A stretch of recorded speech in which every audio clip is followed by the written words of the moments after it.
네, 우리 하나님의 말씀 보시겠습니다. 마태복음 1장입니다.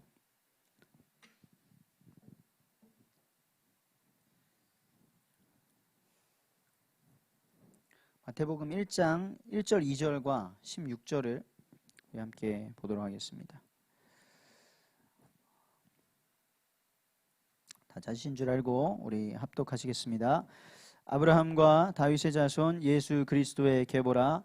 아브라함이 이삭을 낳고 이삭은 야곱을 낳고 야곱은 유다와 그의 형제들을 낳고 16절입니다. 야곱은 마리아의 남편 요셉을 낳았으니 마리아에게서 그리스도라 칭하는 예수가 나시니라. 아멘. 네, 이름이 많이 나오는데 처음에 나온 이삭이 낳은 야곱과 또 마리아를 낳은 야곱이 요셉을 낳은 야곱이 다릅니다. 그래서 똑같은 이름들이 많이 반복이 되는데 우리 하나님의 말씀을 사모하시는 마음으로 더 깊이 아시고 그 깊은 감격 속으로 들어가시기를 축복드립니다. 우리 옆에 분과 한번 인사하실까요? 당신은 축복의 통로입니다. 축복을 대물림합시다. 네, 우리 서론적으로 우리 강단의 말씀, 저는 정말 강단 말씀 예찬론자입니다. 얼마나 귀한 말씀 하나님께서 주시는지 PPT 한번 띄워주세요.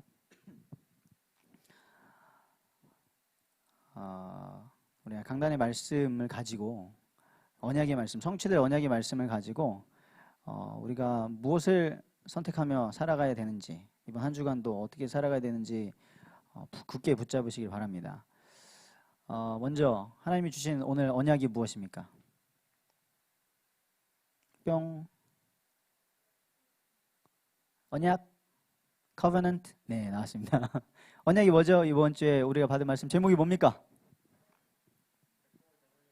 그렇죠. 나와주세요. 네, 축복을 대물림하라고 하셨습니다. 대물림 됩니다. 지금 과학적으로도 계속 밝혀지는 게 DNA가 대물림 된다고. 그리고 우리가 가지고 있는 그 DNA에 좋은 거 나쁜 거 다 대물림 되는데 그거를 빨리 치료하라고 지금 계속 말이 나오거든요. 그래서 말씀으로 정말 성령의 능력으로 치료되시기를 바랍니다. 왜 우리에게 이 말씀을 이때에 주셨을까요? 예수님의 마태복음 1장 족보 성경 좀 읽어보려고 하셨던 분은 다 아실 거예요. 이게 무슨 이름인가. 저도 예수 믿은 지 한 30년 만에 이 족보가 은혜롭기 시작했어요.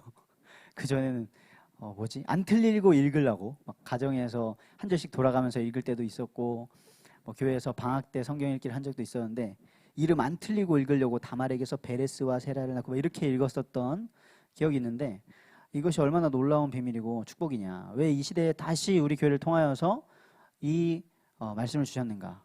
이 시대를 보는 비전이 무엇입니까? 이 시대는 어떤 시대예요? 축복을 대물림해야 되는데 저주가, 그리고 헌신을 대물림해야 되는데 정말 남을 살리고 그 헌신이 대물림돼야 되는데 나만 아니면 된다. 나만 살아남으면 되지. 다 죽어도.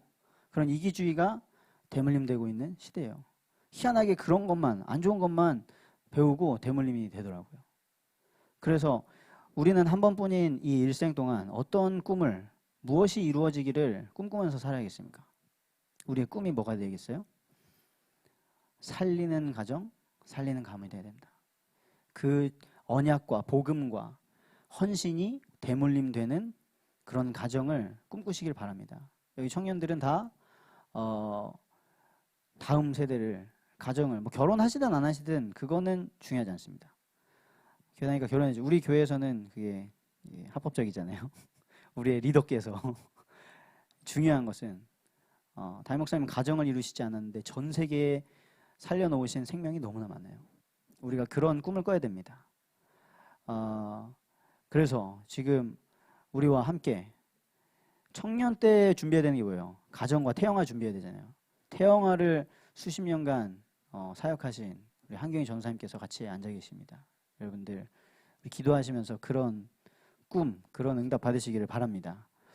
이게 왜 가능합니까? 우리가 어떻게 가정 가문 살립니까? 전사님 저 혼자 믿습니다. 우리 가정에서 저 혼자 믿어요. 그래서 어떤 분들이 얘기하시더라고요. 1세대가 힘들다, 고난스럽다, 고통스럽다 말씀하시는데 그만큼 하나님이 힘 주실 것입니다.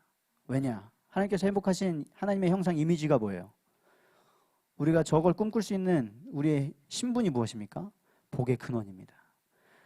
오늘 빈 사장님 빈 작가님이 책 봉고하셨잖아요. 오늘 아침에도 탁 매트 깔고 기도하시더라고요. 항상 기도하신대요. 창세기 1장 28절을 가지고 기도하신대요.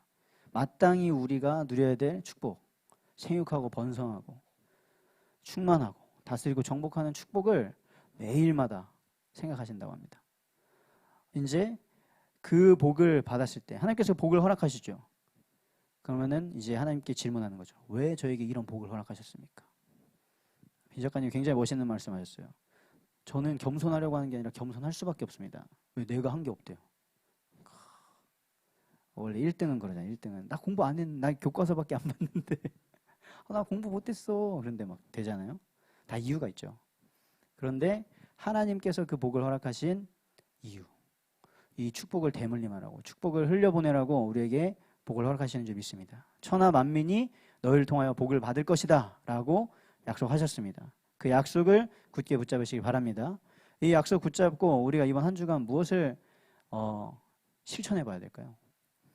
우리가 무조건 열심히 하는 게 중요한 게 아니고요. 진짜 축복이 뭐냐? 네네, 나왔던 거 안 없애도 돼요. 복음을 정리합시다. 복음. 정말 내가 받은 구원이 무엇인가? 그걸 생각해 보는 거예요. 만약에 정말 상상도 할 수 없는 우리 불신자 엄마, 아빠, 형제, 친척이 물어보는 거야. 야, 어떻게 구원이 뭐야? 교회 왜 가? 어떻게 하나님 믿어? 라고 했을 때 뭐라고 말해줄 겁니까? 상상이 안 되시죠? 그런 날이 올지. 그 날이 옵니다. 그 날을 준비하셔야 돼요. 하나님 사실 기다리고 계신 것이죠. 지금 그들이 정말 복음 들어야 되는데 요한이한테 딱 맡겼을 때 너 정말 정확한 복음 말해줄 수 있어? 그 한 번뿐인 기회에 정말 구원의 길을 얘기해 줄 것이냐? 아니면 네가 경험한 다른 거 교회 다니면 이런 게 좋고 사람들도 좋고 이런 거 얘기할 거냐? 하나님 지금 기다리고 계시거든요. 지금 시대가 갈수록 정확한 복음이 아니면 안 되는 시대예요. 왜냐? 하나님 없이 성공하는 사람 얼마나 많습니까? 근데 막 자본이면 된다. 자본주의도 막 온갖 문제가 생기니까 이제는 거기에 막 또 두려워하면서 갑자기 막 전 세계적으로 사회주의로 돌아가려는 막 그런 고급스러운 움직임이 막 있어요. 우리 다 같이 이렇게 해가지고 함께 하면 되지 않겠냐? 통제를 해가지고 그럼 문제 안 생기고 조금만 너의 자유를 반납하고 그렇게 싹 가고 있어요. 위험할 때는 좀 예배도 자제하고 그래가고 있습니다. 그래서 지금 이 시대에 진짜 복음이 뭐냐? 정말 교회가 뭐냐? 왜 이 자리에 목숨 걸고 지금 모이셨습니까? 사실 이거 굉장히 목숨 건 일인데 지금 왜 모이셨습니까? 그것을 이번 한 주간 동안 정리해 보시고 복음을 정리하면 뭐가 나올까요? 그 다음은 기도를 정리하시는 겁니다. 선포할, 정말 내가 믿음을 가지고 확신을 가지고 선포할 근거가 복음에 나와 있어요. 이 성경에 내가 기도할 마땅한 근거가 있습니다. 그것을 한번 정리해 보세요. 내가 무엇을 기도해야 될까 지금? 그리고 나면 정말 내가 헌신해야 될 게 나올 겁니다. 그냥 내가 좀 지금 힘이 나니까 기분 좋으니까 뭐도 해봐야지. 그 금방 못하죠. 기분 상하면. 내 힘 다하면. 그런데 근본적으로 내가 받은 구원이 무엇인지 알고 하나님과 통해서 내가 정말 하나님의 뜻을 이뤄야 되는 기도가 무엇인지 알고 그러면 하나님 보게 하실 거예요. 지금 여러분을 통해서만 할 수 있는 그 헌신을 보게 하실 겁니다. 그러면 그 헌신이 되어졌을 때는요. 정말 우리가 상상할 수 없는 하나님의 역사, 생명 살아나는 역사가 일어날 줄 믿습니다. 아멘. 그래서 이 강단의 말씀을 굳게 붙잡으시고요. 진짜 이번 한 주간 동안 쭉 사시면서 12월 이제 막 가요. 벌써 13일이에요. 시간이 정말 쏜살 같다. 쏜살 같은 게 뭐예요? 쏘아놓은 화살 같다는 거잖아요. 화살 슉 가고 있습니다. 가고 있어요. 그래서 하나님의 말씀 붙잡고 승리하시기를 바랍니다. 오늘 마태복음 1장에 쭉 여러 사람이 나왔잖아요. 별의별 사람이 다 나왔어요. 근데 굉장히 많이 이렇게 추린 건데 진짜 딱 그 계보를 잇는 핵심적인 사람들. 그래서 그랬잖아요. 야곱이 12아들 낳았는데 우리는 야곱의 아들 하면은 축복받은 요셉, 애굽에서 다 살린 요셉 말하는데 유다와 그의 형제들을 얘기하잖아요. 유다. 왜? 계보를 잇는 그 장자권은 아빠의 아내랑 동침했던 르우벤 아웃. 동생 딥나가 강간당해가지고 막 칼부림하면서 할례 받게 한 다음에 다 죽여버린 르우벤과 레위와 시몬 아웃 되고 나서 네 번째가 유다였어요. 유다를 통해서 흘러가야 되는 거죠. 유다에게 다말이라는 이 며느리가 온 거죠. 근데 아들이 죽어. 그럼 원래 죽으면 첫째 아들 죽으면 둘째 아들이 장가가고 셋째 아들이 계속 대를 이어야 되거든요. 그래서 죽어. 그러니까 싫잖아요. 저주받은 거 있잖아. 그 막 남편 잡아먹는 아내라고. 그런데 대는 이어야겠어요. 하나님의 원하시는 거예요. 그러니까 결단을 하는 거죠. 내가 창녀로 변장을 했어.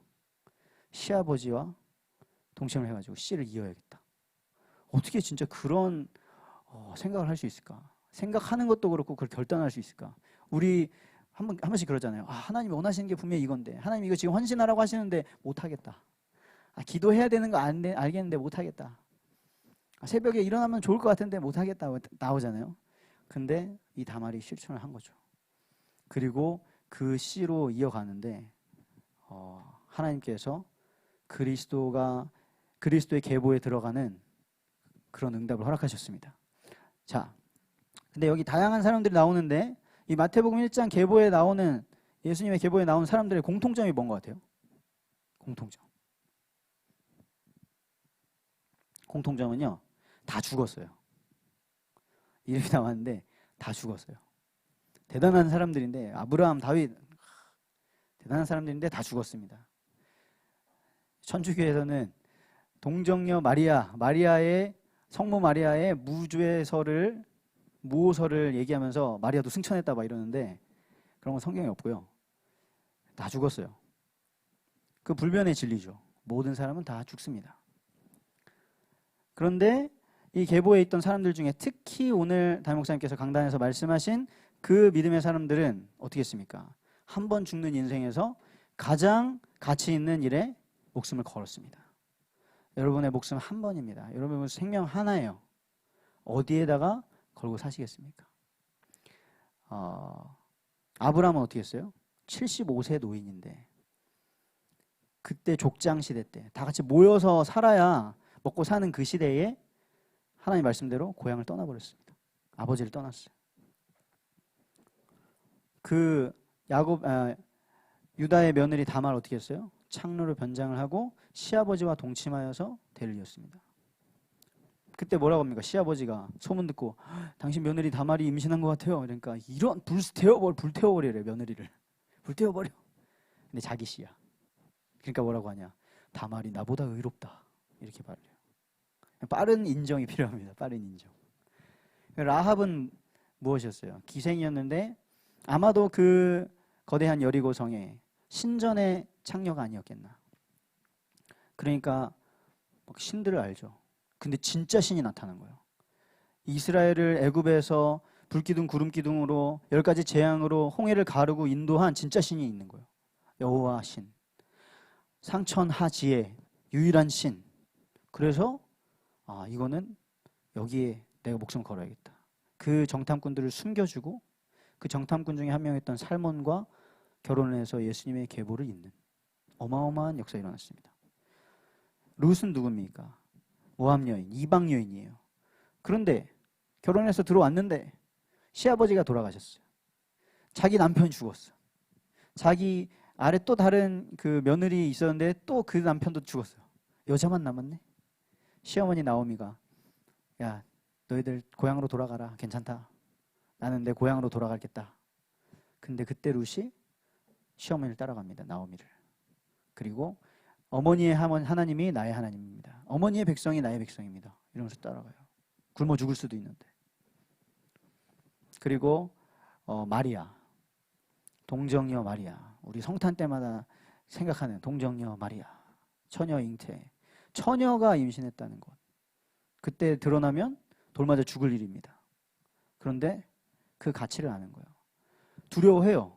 그런데 하나님께서 하실 것이다. 천사가 말하니까 주의 말씀이오니 내가 듣겠습니다. 나를 사용해달라고. 위대한 믿음이었던 거죠. 그래 아까 목사님 말씀하셨잖아요. 제가 지난주에 여쭤봤거든요. 목사님 근데 왜 우리아의 아내 밧세바는 언급하시지 않았나요? 여쭤봤어요 어제. 그러니까 실제로 이름이 언급되지도 않았고 그리고 성경에 명확한 믿음의 고백도 없고. 근데 우리아의 아내 밧세바를 생각해봤어요. 생각해보니까 성경에 많이 언급되지 않거든요. 짧아요. 솔로몬의 엄마입니다. 근데 굉장히 억울하죠. 멀쩡히 자기는 남편이랑 잘 살고 있었어요.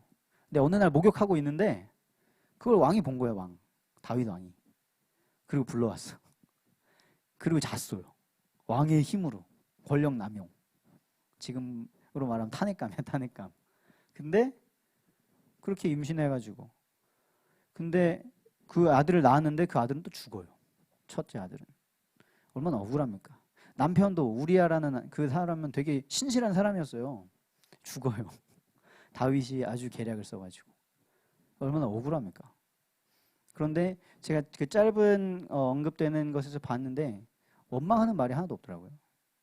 물론 뭐 기록 안 할 수도 있겠지만 어쨌든 원망하지 않았습니다. 어떻게 그럴 수 있지? 자기 남편이 죽고 원하지 않는 그래도 왕의 아내가 됐으니까 뭐 이러면 좋냐? 그건 모르겠습니다. 그런데 자기 왕 때문에 임신한 그 첫째 아들도 죽어버리고 그리고 나중에 다윗이 늙어서 솔로몬이 왕위를 이어야 되는데 그 반역을 하거든요. 그래가지고 솔로몬이 왕이 안 되게 생겼어요. 근데 거기에서도 막 살 길을 막 자기가 머리 궁리해서 찾은 게 아니라 나단 선지자가 와가지고 왕에게 가서 이렇게 말해라. 거기에 순종해가지고 또 가서 이렇게 말하니까 하나님의 역사를 이루시더라고요. 그래서 여러분 우리가 한 번 사는 인생인데 어디에 생명을 걸어야겠습니까? 우리가 사는 인생 뭐예요? 시한부 인생입니다. 뭐 이렇게 죽은 거 생각합니까? 끝을 알아야 돼요. 기한과 목표와 끝을 알아야 지금 내가 무엇을 하고 어디에 집중해야 될지 나옵니다. 그래서 이 시한부 인생에 생명걸 가치를 발견하게 되시기를 축복드립니다. 하나님의 은혜로 발견될 수 있습니다. 왜? 세상에서는 그걸 다 가치 없다고 말하거든요. 그 속에서 이 가치를 지키고 갈 수 있겠습니까? 우리의 힘으로는 안 됩니다. 성령께서 우리를 완전히 붙들어 주시지 않으면 우리 예수 그리스도의 이름 입 밖에도 뻥끗 못합니다. 하나님의 은혜가 있기를 축복드립니다. 그래서 이 시한부 인생에 생명이 정말 무엇인가를 생각해 보시기 바랍니다. 우리가 한 번 삽니다. 이 짧은 일생. 우리가 살아가는데 많은 사람들이 얘기를 해요. TV에서도 한 번씩 이런 거에 대해서 고찰을 하더라고요. 그래서 막 인터뷰를 했어요. 왜 사세요? 그러니까 다 태어나서 삽니다. 뭐 이런 식으로 얘기를 해요. 하나님이 우리의 생명에 이유 없지 않습니다. 반드시 여러분 한 명 한 명의 인생에 이루실 일이 있으니까요. 이 청년의 때에 한번 집중해서 그것을 하나님께 질문해 보세요. 하나님께서 발견하게 하시고 사용하실 것입니다. 누가복음 16장에 보면 그 거지 나사로 얘기가 나와요. 근데 거지도 죽습니다. 부자도 죽습니다. 맨날 파티하던 부자도 죽고 거지도 죽고 사람은 다 죽습니다. 생명은 하나님의 손에 있는 것이죠. 이것을 분명하게 인정하시기를 바랍니다. 천하의 전도자 바울도 죽음의 위기가 찾아옵니다. 평생 회심하고 나서 복음 전하고 선교하는 일에 목숨 걸었는데 배 타고 가다가 풍랑 만나요. 그 로마의 복음화 하려고 우리는 그 로마 복음화 하면은 멋있게 가는 걸 생각하지만 바울은 그게 상관이 없는 거예요. 로마 복음화 어떻게든 로마도 봐야 되는데 그래서 어떻게 해요? 죄수의 몸으로 갑니다. 복음 전하러 가는데 풍랑이 와요. 죽게 생겼어요. 그런데 하나님께서 그 풍랑 만난 배에서 바울에게 말합니다. 바울아 두려워하지 말라. 너와 함께하는 자들을 다 너의 손에 붙였고 네가 가이사 앞에 서야 하리라. 하나님의 생명 왜 지키십니까? 이유가 있으니까. 영화에서 주인공이 왜 안 죽어요? 스토리 안 끝났으니까. 절대 안 죽죠. 총도 안 맞고 막 저 무너지는 길에서 주인공 차만 안 빠져. 다른 차 다 빠져 죽어요. 여러분이 하나님의 주인공입니다. 전도서에 보면 뭐라고 나오냐? 범사에 기한이 있다. 모든 것은 다 기한이 있습니다. 만사에 때가 있다. 심을 때가 있고 거둘 때가 있고 웃을 때가 있고 울 때가 있다라고 분명히 말씀하시거든요. 범사에 기한이 있고 만사에 때가 있습니다. 지금은 뭐 할 때입니까? 이 코로나 위기 속에서 우리는 뭐 해야 됩니까? 그래서 이 시편 90편의 말씀은 장례식 가면 되게 많이 듣는 말씀이거든요. 우리의 인생이 70이고 강건하면 80이다. 그런데 우리의 인생은 수고와 슬픔뿐이다. 이렇게 말을 합니다. 아니에요. 저는 항상 즐겁고 너무나 꿈과 희망에 가득 차 있습니다. 할렐루야입니다. 그런데 인생이 하나님 떠나고 수고와 슬픔뿐입니다. 그리고 신속하게 지나갑니다. 여기 앉아 계신 분들도 어느새 20대 막 중반을 향해서 30대 중반을 향해서 막 가잖아요. 여러분 청년의 때에 우리 한경희 전도사님께서 복음 받으시고 전도자가 되셨습니다. 이 청년의 때에 우리의 나를 계수하는 지혜를 얻으시기를 바랍니다. 이 생명의 끝에 뭐가 있습니까? 왜 우리가 사람들이 왜 죽음을 두려워하는 거예요? 몰라요. 그런데 영혼은 압니다. 히브리서 9장 27절에 사람이 한 번 죽는 것은 정해진 것이다. 근데 그 후에는 심판이 있다. 혹시 코코라는 애니메이션 보셨어요? 그게 이제 멕시코의 죽음 문화를, 장례 문화 이런 거를 반영한 건데 거기는 이렇게 하더라고요. 죽으면 천국과 지옥이 있는 게 아니라 그냥 사후 세계가 있어요. 건너가. 거기서 그냥 살아. 똑같이 살아요. 또 이 땅에서 그렇게 살았는데 또 거기 넘어가가지고 또 잘 사는 사람, 유명한 사람이 있고 가난한 사람이 있고 또 그렇게 살아야 돼. 그렇게 살다가 근데 그렇게도 사는 게 좋은 거라고 해요. 왜?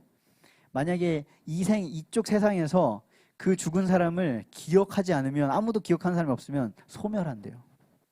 어디로 가는지도 몰라. 뭐 굳이 막 누군가 기억해가지고 내가 남아 있어야 됩니까? 그렇게 보는데 성경은 말합니다. 심판이 있다. 근데 이 심판은 다른 게 아닙니다. 산타 할아버지처럼 우는 아이에는 선물 안 주고 말잘 착한 아이에게는 선물 주고 그게 아니죠. 하나님을 만난 자, 만나지 못한 자. 하나님의 자녀냐, 마귀의 자녀냐.